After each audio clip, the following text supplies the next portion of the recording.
বদ নজর খুব খারাপ জিনিস। খবরদার বাচ্চারে কপালে টিপ দিয়ে বাচ্চাকে বাইরে নিয়ে যাবেন না।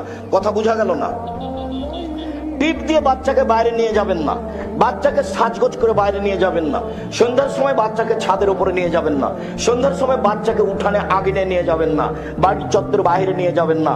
শয়তানের নজর পড়তে পারে, মানুষের নজর পড়তে পারে। বদ নজর, বদ নজর এমন একটা জিনিস, আল্লাহ নবী বলছেন যদি কোনো জিনিস ভাগ্যকে ভেঙে ফেলে দিতে পারতো তো বদ নজরই পারতো। খালি আপনি বাড়িতে নিয়ে এসেছেন ছেলে, আর বাচ্চা একবারে বমন করে তুলে মরে মরে পেশাব পায়খানা, মনে হচ্ছে এখনই চলে যাবে, তার নামে বদ নজর লেগেছে।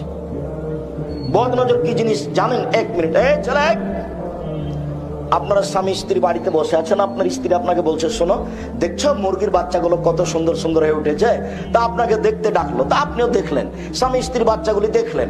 এবার আপনি জোহরের সালাত আদায় করতে গেছেন, এসে আপনার স্ত্রী বলছে আরে শুনেছো চিলে সেনা দুটা তিনটা বাচ্চা ধরে নিয়ে চলে গেল। দেখবেন সন্ধ্যা হতে হতে 10টায় ছিল 5টায় নাই, তার নাম বদ নজর।